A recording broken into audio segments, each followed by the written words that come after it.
And it was a source of much debate where people are yipping and they're fucking yammering and they're bitching and they're saying this and they're fucking saying that. And I'm sitting there going, ha ha ha, my eyes got fat.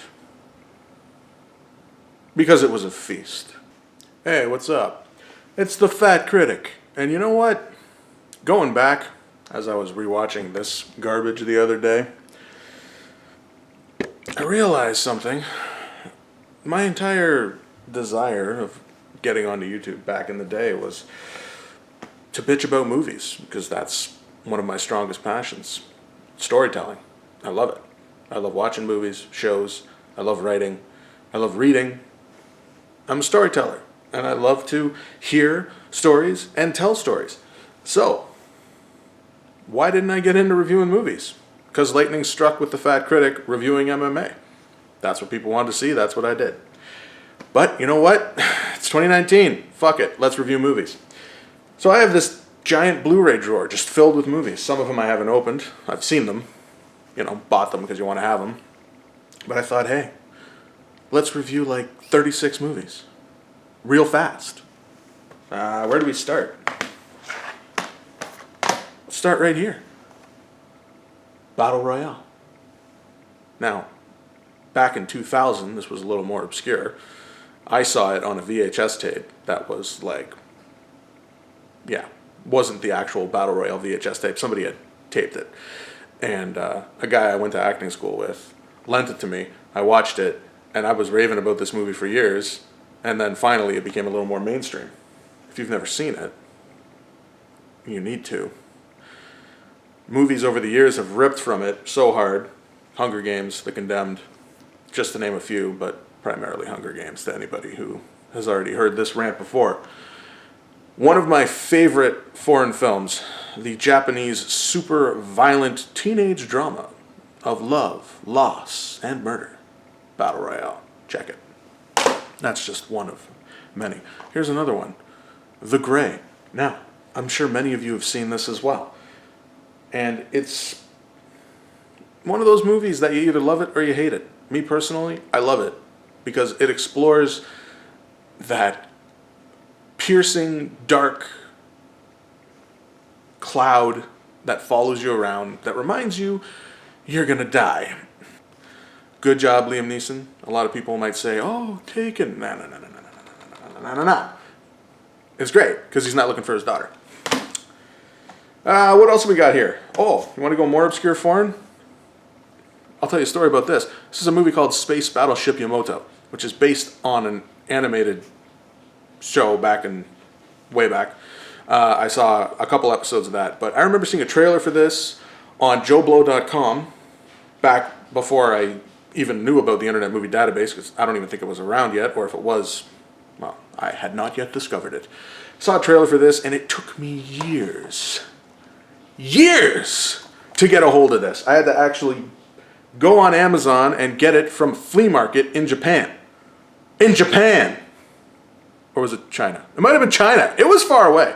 And that's the first and I think the only time I bought a movie that way. Now, one of the main reasons I wanted to see this is because the basic premise reminded me a lot of Battlestar Galactica, which, nerd alert, I'm a huge fan of. If you don't have a copy, you're an idiot. If you've never seen it, you missed out on some of the greatest performances you'll ever see. And just the behind-the-scenes stuff about this movie, great film. If you're looking at this right now and you're like, Full Metal Jacket, I've never heard of this, go watch it. Have your mind blown. Robin Hood, Prince of Thieves. Awful, but amazing at the same time. Some of the best performances mishmashed with one of the worst performances you'll ever see in your life.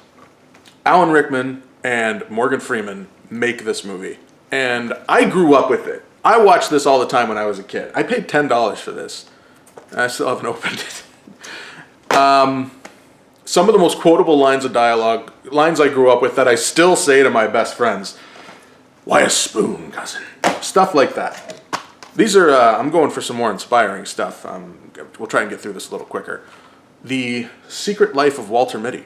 This made me want to go to Iceland and just see the country and explore it. I have a love-hate relationship with Ben Stiller. I've heard he's a fucking douchebag on set sometimes. I don't know if that's 100% true. I like to believe it's not. I like to believe maybe he had a couple of bad days and people focus on that a little too hard. A la Christian Bale. You are fucking up my scene! That kind of thing. So, you know what? All that aside, visual feast. And if you haven't seen this, and you haven't gone to Iceland, see it, because it'll make you want to go to Iceland. What else have we got here? Staples. Staples of greatness. And some messes as well. What's good? Ooh. You want to go obscure foreign. Now, one of these everybody will know. This is something called the Vengeance Trilogy. I picked this up because I was a huge fan of Oldboy. Now, Oldboy is awesome. Disturbing, a little fucked up. The remake is meh. I mean, it had some okay elements, but really, did we need a remake of Oldboy? Did this not tell us everything we need to know? I love Oldboy. It's probably the best one of the trilogy, but one of the surprises, and again, anyone who's in a film that's a little more obscure would know about this, Lady Vengeance. I loved this movie. It was so fucked up, and it gave me one of the best... I don't even want to say it because it'll... Watch it. I'll just say there was a moment and I was just like, wow. This just went from being to beautiful. What else we got in here? Oh, just classics. Classics. They've been reviewed to death and everyone talks about how much they love them, but like RoboCop, timelessly, one of the best action movies ever made. Die Hard. I could dig through this and find Predator and Aliens and just hold them up next to Die Hard in the sad, sad statistic that there are now more bad movies in the franchise than good. When my son grows up, he will know that there are two Die Hard movies. Die Hard and Die Hard with a Vengeance. That's it. That's all. If he ever asks me about, why didn't they? They didn't, son. They didn't make any more. And that's all I have to say about that. Scott Pilgrim, it's a visual feast. It's a comic book brought to life. I'm not a huge fan of Michael Cera in the sense that he might not have been my first choice as Scott Pilgrim, but he pulled it off well enough. I don't know. I feel like in the graphic novels, the comics, he wasn't portrayed as such a dork. But again, I freaking love this movie, and I wish it had been better received. So sad. Okay, here's like one of my favorite movies of all time. And again, it's not a big surprise to anybody who is a true fan of film, but Drive. I freaking love Drive. I've loved it since the moment I saw the trailer. I was so damn excited. All because, and this is the scene that stuck with me, and it still does to this day, and it didn't fold out the way I thought it did, so now I've stolen the idea and I'll eventually fold it into my own writing. But there's a scene where he holds a bullet to a guy's face and says, "Do you remember this?" And then he holds a hammer up as he's holding the bullet. And I thought, is he going to hit the bullet and the bullet's going to go off and the guy's head's going to blow up? No, that's not what happened. He just put the bullet in the guy's mouth. But, love it. Love it! Oh, speaking of bullets. Bullet! You've probably all seen The Car Chase, but it's actually a good cop movie. Frickin' Bullet, man. On Blu-ray. That chase looks incredible. Oh, the aforementioned Predator. And it's awful spawn. It's like Granddad, who fought in the war and fought for the freedom of his country, and then his douchebag, loser, fucking millennial dickhead grandson comes along crying about his feelings. Get fucked. Why do I own it? I paid $15 for this fucking shit? God damn it. I'll never get that money back. Never fucking get it back. Christopher Nolan collection. What can you say about any Christopher Nolan movie? They're masterpieces in their own right, arguably. Some people might not agree, but yeah, you know what? Opinion. Everyone's got one. Just like they all have assholes and shit comes out of them. The Running Man. Again, where the hell did Battle Royale go? This and Battle Royale made the Hunger Games. So, pay your royalties, bitch. Nah, meh. Fucking roughnecks. Michael Ironside. Fucking Michael Ironside. The movie should have been about him. I love fucking Michael Ironside. Maybe not as a leading actor, because I think it's maybe been like, well, he's got a huge IMDb page, but I've loved him since Total Recall. Growing up watching that as a kid, I was just like, see you at the pod director! Everyone knows that. Everyone. Yeah. Like many people, I watched this because of Ted. And I didn't regret it, because you know what? The final sequence, when the theme is playing, the big fucking spaceship, still gets my blood going. I need to say nothing about this next movie. I just need to show it. That goes without saying. It's fucking awesome. Let's see what we got here. Got Princess Bride. Fucking love The Princess Bride. If you were trying to tell somebody what kind of movie is it, it's a horror movie / a fantasy child's movie, adventure, comedy, drama. I am the Dread Pirate Roberts. I forgot I had this. I paid $22 for it, and I don't regret it one bit. I still haven't opened it, probably because I've watched it 15 times on other mediums, but Dread. Again, one of those movies that you watch enough reviews and you watch enough people putting movies on lists that did not get the credit they deserve and are way better than critics were saying. Fucking Dread. And a lot of people bitch and yipe that, oh, it's just a copy of The Raid Redemption. Really? And is Avatar really a copy of Pocahontas? Or has every story already been fucking told and it's hard to make something completely original? Dread. Carl Urban. Fucking love you, Carl Urban. I hope you and Michael Ironside make a movie together. But Carl Urban has to be the lead. Because of reasons. 50 caliber gunfights. Some classics here. Some classics and some shit. Oh. Black Hawk Down. I could watch this over and over and over again. And it's while it is called Black Hawk Down, I have a secret title for it, which is The Guy From.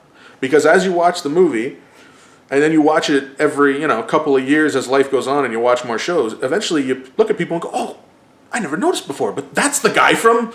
Because fucking Tom Hardy's in this. Tom Hardy is in this. Other things in here are more difficult to get out. Oh, aforementioned Total Recall. Grew up watching that. Frickin' bloodbath. Okay. I'm going to mention this just because, well, I love Gina Carano. This isn't a great movie, but there's decent moments.